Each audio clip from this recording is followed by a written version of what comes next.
मित्रो, सर्व आठवीच्या मैत्रिणींचं मनस्वी स्वागत गणित मैत्री परिवारतर्फे. आपण सामायिक प्रिपरेशनमध्ये आहोत. सामायिकच्या पेपर्सच्या दृष्टिकोनातून तयारी करत आहोत. सगळाच सिलेबस बाळानो, आठवीचे 101 लेक्चर्स पूर्ण झाले. सिलेबस पूर्ण होत आला आहे. थोडेसे शेवटचे धडे आहेत अजून, ते डाउनलोड व्हायचे आहेत, तेही तुम्हाला पाठवले जातील. प्रॉब्लेम सेट पुन्हा सगळ्याच्या सगळ्या गोष्टी क्लिअर केलेत. प्रॉब्लेम सेट जरूर सोडा सगळ्याच्या सगळ्या कन्सेप्ट्स क्लिअर करण्याचा माझ्यापर्यंत प्रयत्न केला आहे. तुम्ही माझ्याशी जोडले जातात त्याबद्दल पुनश्च एकदा आभार तुम्हा सर्वांचे. ज्या क्वाड्रिलॅटरलचे टाईप्स शिकलात तरी पण परीक्षेसाठी म्हणून आपल्याला जरासं विशेष प्रिपरेशनची गरज भासते. कोणत्या प्रकारचे प्रश्न सामायिक परीक्षेमध्ये येऊ शकतील. काही पाठीमागच्या पेपरमध्ये आलेले प्रश्न मी मुद्दाम इथं काढतो आहे. जोड्याचा भाग आहे बघ, मॅच दी पेअर्स. त्यातला अ आणि ब असे दोन स्तंभ आहेत. अ आणि ब मध्ये काय काय दिले बघा त्याने. इथं एक फिगर काढली 1 नंबरला. फिगर कशाची आहे तुम्ही बघा. असं आहे हे आणि हे असं आहे. इथं हा ईच अँगल 90चा आहे. इथे एक खूण केला, इथं 2 म्हणजे तुम्हाला लक्षात आलं की ह्या सारख्या बाजू आहेत असंही सांगितलं. त्यानंतर एखादं चौकोन असं चित्र, थोडंसं चौकोनाचे सगळे प्रकार तुम्ही लर्न केलात. असा एक चौकोन इथं काढला आहे. तिसरी आकृती आहे, असा एक चौकोन आहे बघा. असा आहे. याच्याबद्दल त्याने असं खुणा केलं की इथं 2 आहेत, इथं 2 आहेत, इथं 2 आहेत, इथं 2 आहेत, असं आहे. चौथी एक फिगर आहे, अशी आहे असं. याचा प्रत्येक अँगल 90चा आहे. याच्यावरती सगळीकडे अशा साईड्सला अशा रेषा मारले आणि मॅच दी पेअर्स विचारले बघा. स्पेसिफिक तयारीमध्ये आपल्याला गोंधळ न जाता चौकोनाचे प्रकार 8वीमध्ये नव्याने शिकत आहात. चौकोनाचे सगळेच प्रकार तुम्हाला माहिती असायला हवेत.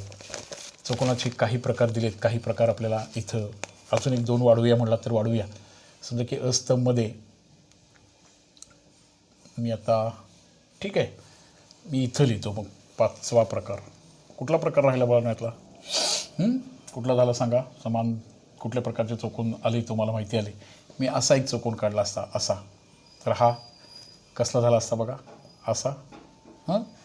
हा हे आणि हे सारखं आहे, हे आणि हे सारखं आहे. आता ह्या चौकोनाला कुठल्या प्रकारचा चौकोन म्हणायचं? समलंब. आणि मग इथं काही नावं दिलेत, बघूया. तर मग हा असा एक चौकोन आपण काढून घेऊया, म्हणजे भाग क्लिअर होईल. 6वा प्रकार म्हणजे सगळेच प्रकार तुम्हाला माहिती होतील अशा काही फिगर्स दिलेले जातात पेपरमध्ये. इथं 3च आहेत, पण मी त्याच्या 6 केले तुम्हाला अधिक कन्सेप्ट क्लिअर व्हावा म्हणून. हे असं आहे. इथला तर ह्यातला फरक नीटपणे बघा. इथं मात्र हे असं आहे. परत एकदा काढतो असं वेगळं. हे बघा, असं आहे, असं आहे, असं आहे आणि हे असं आहे. आता मग हे हे असं आहे थोडंसं. आणि इथं चौकोनाचे सगळे प्रकारांची नावं लिहिलेत. 1 नंबर आहे समांतरभुज चौकोन. दुसरा पर्याय आहे, आता इथं 1 2 3 4 गेला, ABCD म्हणतो याला. AB. समभुज, रॉम्बस, पॅरेललोग्राम.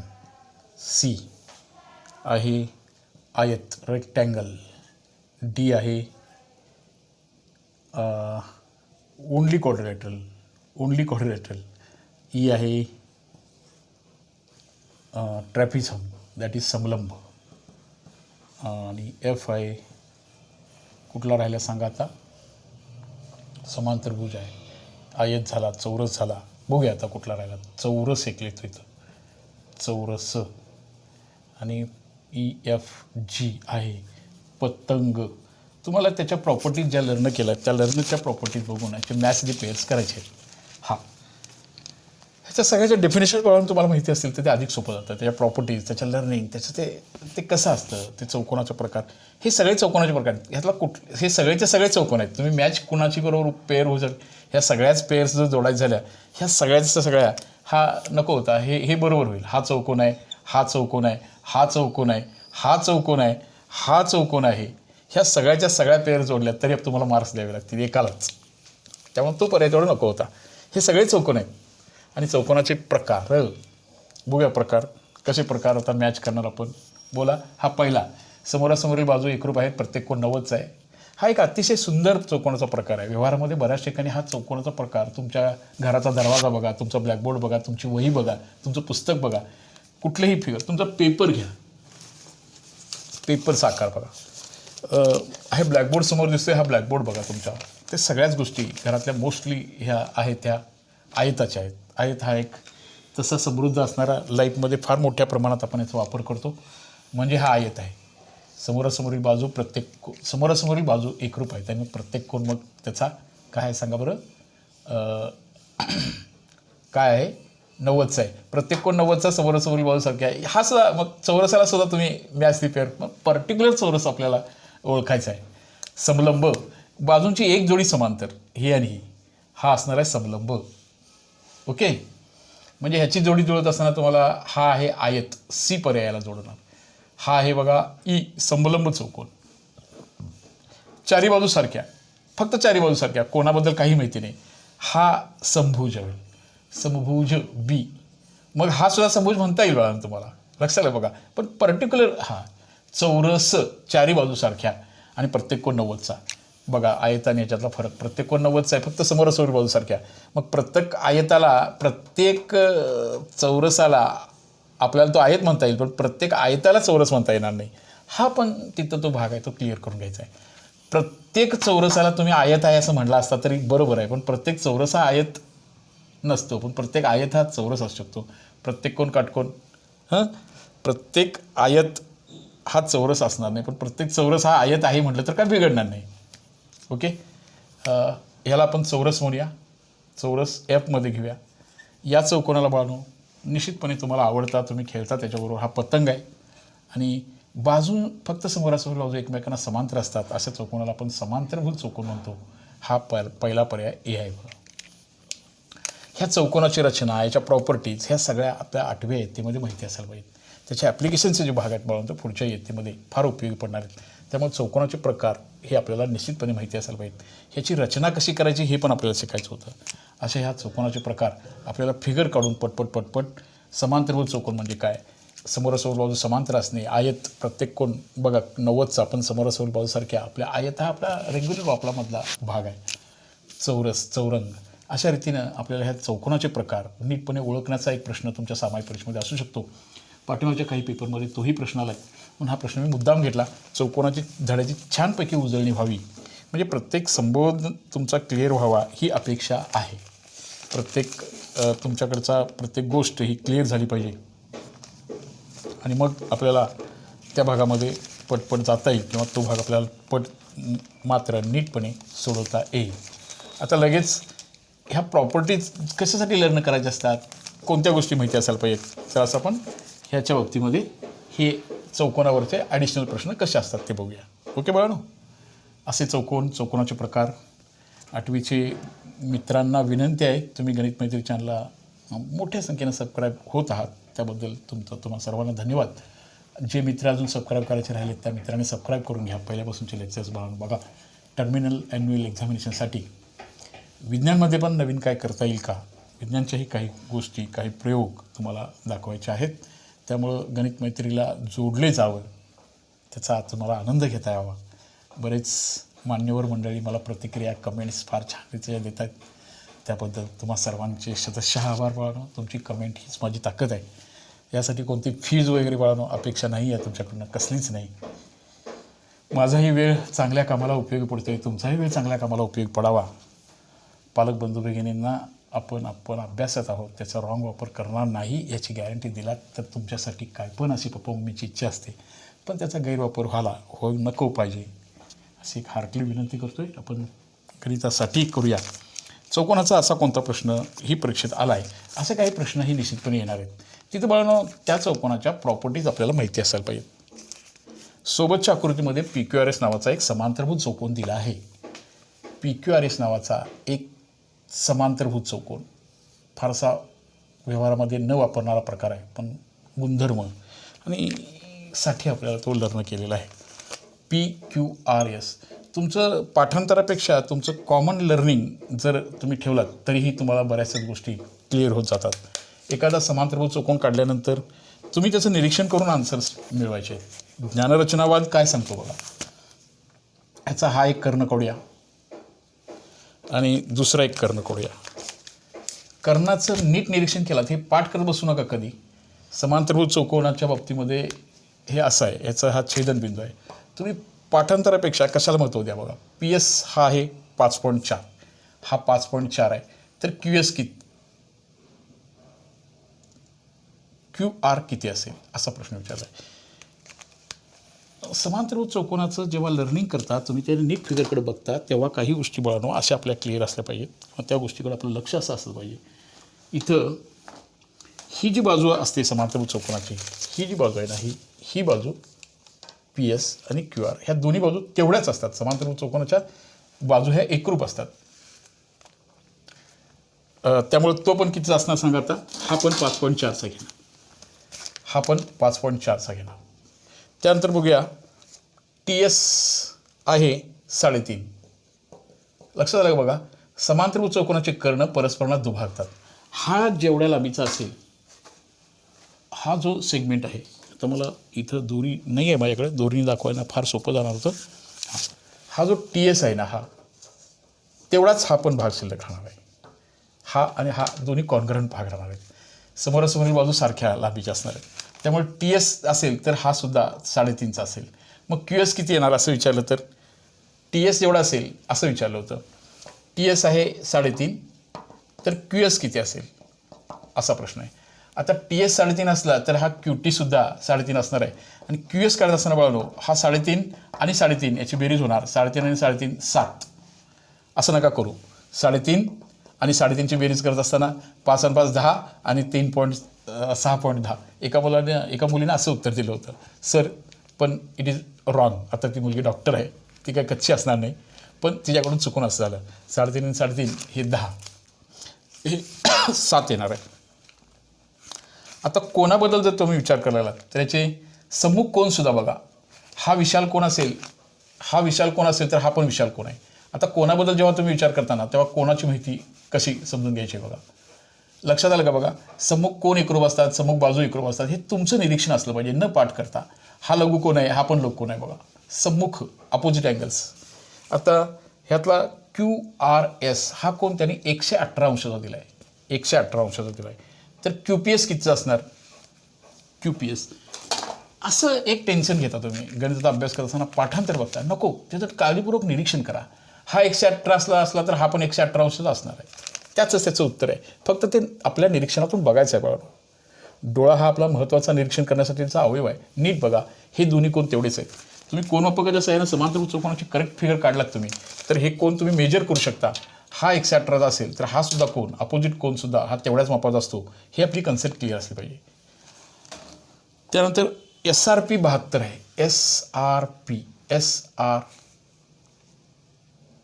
SRP हा कोण 72चा आहे. हा 72चा असेल तर RPQ किती असेल, किंवा हा आता 72चा घेतो. 72 आणि हे किती झाले बघा बरं, 80. 180 असलं पाहिजे ना. हे 62 70 80, हे 62चा असला तर हा सुद्धा कितीचा असणार सांगा बरोबर, 62चा असणार. समांतरभुज चौकोनाचे आंतरकोन पूरक असतात. 62 आणि 70 80 असा हा भाग. समांतरभुज चौकोनाची ह्या प्रॉपर्टी पुन्हा त्याच्या आंतरकोन, समांतर रेषा, 2 छेदिका, ही एक छेदिका झाली, 2 समांतर रेषा झाल्या, ह्याचे आंतरकोनसुद्धा पूरक येणार. ह्याचा आपण पाठपुरावा सगळ्या कोणाच्या बाबतीमध्ये न पाठ करता समजून घेऊन कुठल्या बाजू एकरूप असणार, कुठले कोण एकरूप असणार, कुठले 2 कोण पूरक असणार, ह्या समांतर रेषेच्या सगळ्या कसोट्या शिकल्यानंतर बाळांनो या प्रश्नांना सॉल्व्ह करण्याची धमक, एक पॉवर आपल्यामध्ये तयार होत असते. त्यामुळे चौकोनाचे गुणधर्म हे नीटपणे बघणे, त्या एकदा बघा, ते एकदा गुणधर्म वाचा आणि त्याचं एकदा ते कम्पेअर करून ठेवा, तुलना करून ठेवा. पाठांतरात गोंधळून जाऊ नका. कुणाकोणाचे कर्ण दुभागतात, काय काय होते ते प्रॅक्टिकली एकदा करून बघा. कर्ण दुभागणे, कर्ण परस्परांना लंब असणे, ह्या गोष्टी कुठं कुठे येऊन गेल्या. लंब असणे म्हणजे दुभाजक असणे म्हणजे काय, लंब असणे म्हणजे काय. ह्यांना म्हणायचं ही एक रेषा, ही एक रेषा आहे. समजा हे असं झालं असेल, हे बघा, हे आणि हे सारखं आहे, हे आणि हे सारखं आलं तर ह्याला म्हणतात दुभागले. पण जेव्हा हे असं झालं असेल, हे बघा, इथं 90 अंश कोणातून हे जे सारखे भाग झाले असेल त्याला लंबदुभाजक म्हणायचं आहे. हे कर्ण कुठं होतात, आता चौरसाचं आणि ह्याच्यामध्ये बघा, तुम्ही चौरसाचे कर्ण काढला तर त्याचेही कर्ण एकमेकांना दुभागणार आहेत, ते परस्परांना नक्की लंब असणार आहेत. हे बघा, हे असं असणार आहे. हा तुम्ही स्टडी हा प्रॅक्टिकली घ्यायला शिका, अनुभवातून घ्यायला शिका. ह्यासाठी ह्या संकल्पना फक्त क्लिअर असू द्या. दुभाजक म्हणजे काय, लंबदुभाजक म्हणजे काय. चौरसाचे कर्ण कसे असतात, समांतर चौकोनाचे कर्ण परस्परांचे फक्त दुभाजक असतात. हे बघा, हा आणि हा काढला, हा आणि हा काढला, तर हा आणि हा सारखा भाग आहे, हा आणि हा सारखा, फक्त दुभाजक आहेत. पण चौरसाचे कर्ण परस्परांचे लंबदुभाजक आहेत. लंबदुभाजक असणे म्हणजे काही संकल्पना तुम्हाला नीटपणे कळायला पाहिजे. तिथं थोडंसं कुठले कर्ण आहेत, कसे पाठ करू, नको पाठ करू, समजून घ्या. Try to understand that. ह्याच्या ॲप्लिकेशन्सवरती बाळांनो सम आपल्याला सॉल्व्ह करायचे असतात, ह्याचे युजेस करायचे आहेत, आणि त्यात आपण गोंधळून नाही जायचं. ते लंबदुभाजक कॉन्ग्रंट असणे हे डोळ्याच्या निरीक्षणातून बाळांनो आपल्याला करायचं आहे. स्टडीचा भाग आहे, तुम्ही स्टडी करताय, अभ्यासाचा भाग आहे तो. दुभागणे लंबदुभाजक असणे ही कन्सेप्ट आपल्याला फिगर काढूनच जर तुम्ही क्लिअर करायला लागलात, तुम्ही स्वतःला समजावून सांगायला लागलात, तर तुमचं गणित नक्की पक्कं होणार आहे. ओके बाळांनो, अशा काही गोष्टी याच्यामध्ये थोड्याशा वाटतात की लंबदुभाजक म्हणजे काय हे जरा कळत नाही लवकर. दुभाजक म्हणजे काय, कधी आपण त्याचं प्रॅक्टिस, दोन समान भाग होणे म्हणजे काय हे समजूनच घेतलं नसेल तर मात्र लंबदुभाजक दुभाजकमधला फरक आपल्याला नीटपणे लक्षात घ्यायला पाहिजे. ठीक आहे बाळांनो, अशा रीतीचे प्रश्न ॲप्लिकेशन्समध्ये आपण चौकोनाच्या प्रकारामध्ये नीटपणे शिकणार आहोत, ते करणार आहोत सगळे. आता थोडासा वेगळा प्रश्न आहे म्हणून आपण आणखीन एकदा घेऊया. पेपरमधला आहे, हाही प्रश्न परीक्षा महत्त्वाचा आहे, येऊ शकेल. हे बघा, F is inversely proportional to the D square. When D is equal to 5, F is equal to 18. Find, पहिल्यामध्ये टप्प्यामध्ये आपल्याला केची व्हॅल्यू काढायला लागेल. तिथं दोन प्रश्न विचारले. डी इज इक्वल टू 10 असेल तर एफची किंमत किती असेल, आणि एफ इज इक्वल टू 50 असेल तर डीची किंमत किती असेल, असे दोन प्रश्न विचारले. लक्षात या, व्हेरिएशनमध्ये सुद्धा, या चलन या प्रकरणामध्ये सुद्धा ती दिलेली जी गोष्ट आहे ना, ते नीटपणे मांडणं, नीटपणे लक्ष देऊन करणं, हा भाग इथं महत्त्वाचा होता. एफ हे चिन्ह जातं, बरोबर चिन्हाने के येतं, बरोबर. के हा स्थिरांक राहतो चलनाचा, हे 1/d². एफ इंटू भागिलेचं गुणिले होणार, F D square is equal to K. लक्षात आलं का बघा, F D square is equal to K म्हणजे एफ आहे 18 आणि डी आहे 5 स्क्वेअर होणार. 18 गुणिले 25 गुणाकार करा, तुम्ही त्याचा आन्सर काढा. याच्यानंतर बाळांनो सेकंड पार्टमध्ये याच्यामध्ये आपल्याला ह्या प्रॉब्लेममध्ये आपल्याला हेच जो फॉर्म्युला आहे एफ डी स्क्वेअर परत लिहावा लागेल. हे बघा, F D square is equal to K. त्याच्यामध्ये दिलेली किंमत घेऊया. एफची किंमत माहिती नाही आहे, डीची किंमत आहे बाळांनो 10 स्क्वेअर, आणि के आहे बघा हा 18 गुणिले 25 गुणाकार करून तुम्ही लिहा त्याला. मी तसंच ठेवतो, काय बिघडत नाही माझं. हां, F is equal to 18 into 25 divided by 10 square 100 झाला. ओके, मी असा भाग करतो, 25 एक्के 25, 25 चौक 100. आता 2 दोन्ही 4, 2 9 18.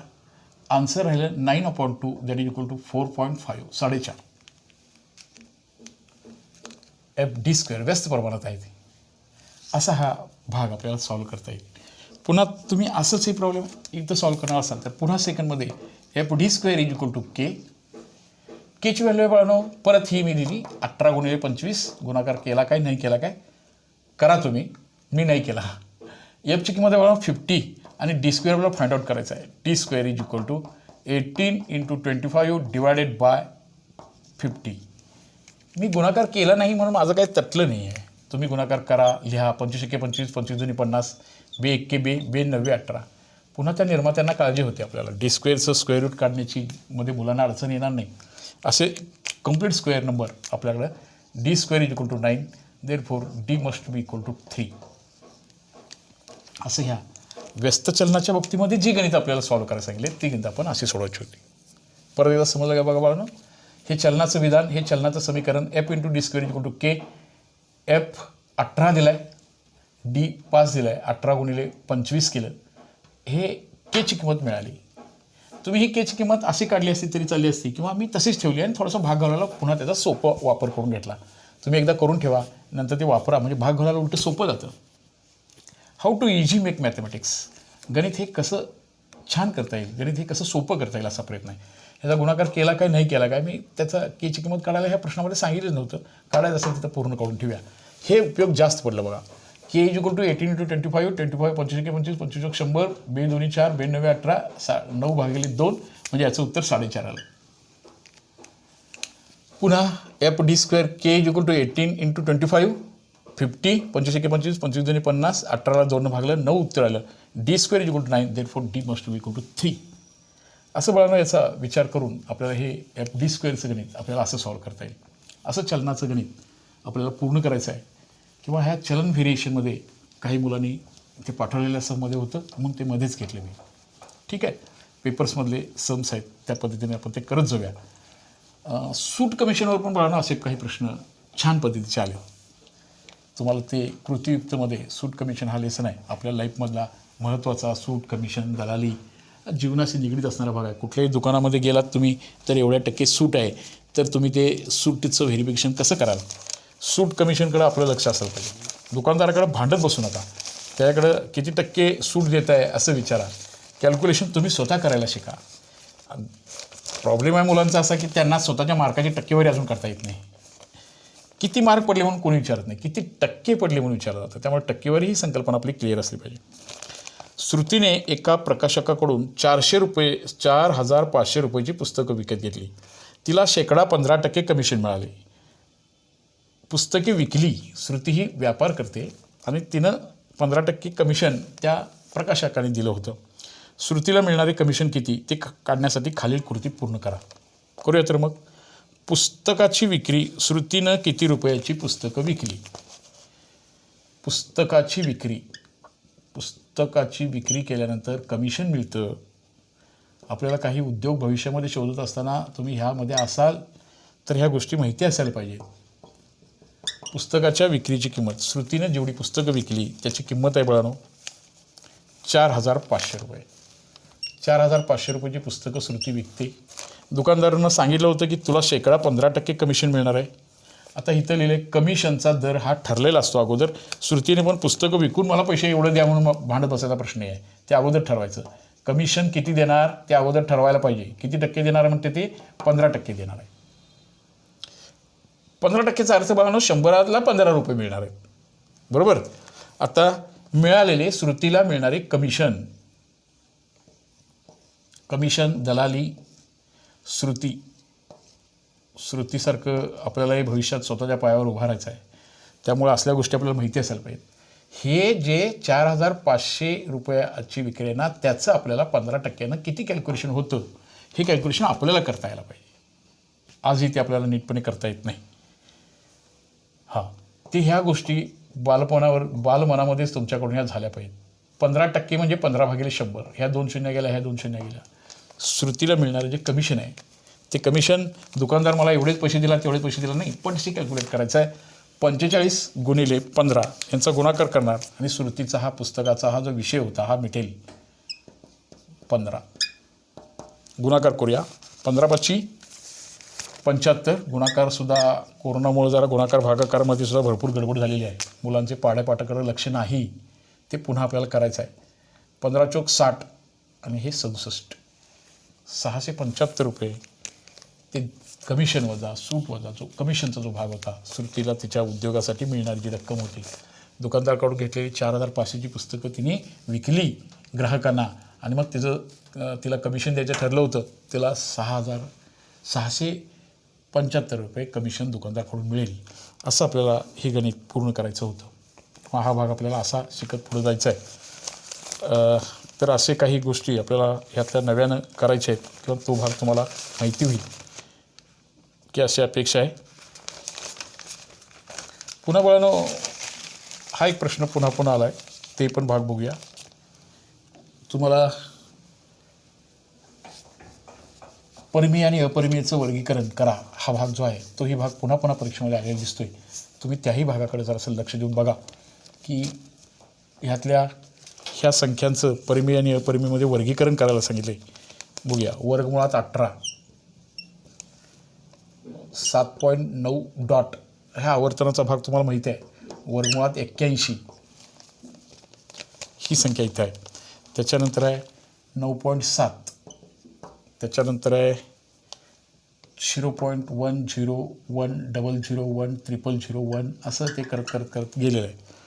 आणि इथं आहे 3.17 डॉट डॉट डॉट डॉट म्हणजे असं पुन्हा कंटिन्युअस त्या आहेत. 1 2 3 4 1 2 3 4 5 6 नंबर्स आहेत. आणि याचं वर्गीकरण करायला सांगितलं बरोबर, परिमेय आणि अपरिमेयमध्ये. हां, आता तुम्हाला 2 प्रकारे परिमेय अपरिमेयची ओळख झाली होती. पहिल्यांदा वर्गमुळाच्या टेक्निकनं बघा. हे वर्गमुळातून बाहेर येतं का 18चं वर्गमूळ माहिती आहे का तुम्हाला? ते 9 दुने 18 झालं असतं, पण 9च आलं असतं, पण सगळी संख्येचं 18चं वर्गमूळ माहिती नाही. मग या संख्येला आपल्याला अपरिमेयमध्ये घेणार आहोत. ह्याच्यामध्ये आवर्तन आहे, ही संख्या परिमेयमध्ये घेणार आहोत. 81 वर्गमूळ बाळांनो माहिती आहे का बघा बरं? आहे. किती सांगा बरं? 81 वर्गमूळ 9. म्हणजे ते परिमेयचं चिन्ह त्या करणीचं चिन्ह फोडून बाहेर येते, त्यामुळे ही संख्या परिमेयमध्ये घेणार आहे. इथं आवर्तन नाही म्हणजे शून्याचं आवर्तन आहे, त्यामुळे ती संख्यासुद्धा आवर्तनामध्ये असणारी संख्या आपल्याला परिमेयला जोडावी लागेल. हे बघा, ह्या तिन्ही संख्या परिमेय संख्येमध्ये जातील. इथं बघा, आता ह्यात 17चं आवर्तन आलं, त्यामुळे ही संख्यासुद्धा आपल्याला परिमेय संख्येमध्ये आणावी लागेल. आता इथं मात्र आवर्तन नाही बाळांनो, पुन्हा त्या संख्या येत नाहीत, परत झिरोंची संख्या वाढत चालली बघा तिथली. त्यामुळं ही अपरिमेय संख्या आहे. तशी ही सुद्धा याच्यामध्ये आवर्तन नसल्यामुळं ही संख्यासुद्धा बाळांनो अपरिमेय संख्या असं आपण म्हणणार आहोत. ही वर्गमुळात 18 तिचं वर्गमूळ येत नाही आणि हिच्यामध्ये आवर्तन नाही. लक्षात घ्या, तुम्ही म्हणू शकता 4 शून्य घ्या की आवर्तन नाही आहे, शून्यांचे नंबर्स वाढता कामा नये. ते असंच असलं तर आवर्तन म्हणायचं बघा. 0.10 टान टान टान टान असं झालं असतं तर हे आवर्तन आहे. किंवा 000 वगैरे सलगपणे असायला पाहिजे. 2 झिरोची संख्या वाढता नको पाहिजे. अशा संख्यांना आपण अपरिमेय संख्या म्हणतो. परिमेय अपरिमेयची ओळख ह्या परिमेय लेसनमध्ये संख्यांना दाखवा असा भाग शिकला होता. तुम्ही वर्गमुळात 2, वर्गमुळात 3, वर्गमुळात 5, वर्गमुळात 3 या संख्या अपरिमेय आहेत, पण वर्गमुळात 4 ही संख्या मात्र परिमेय आहे. या अपरिमेय संख्यांना संख्या रेषेवर दाखवायचं काम सुद्धा आपण पूर्वी शिकलेलं आहे.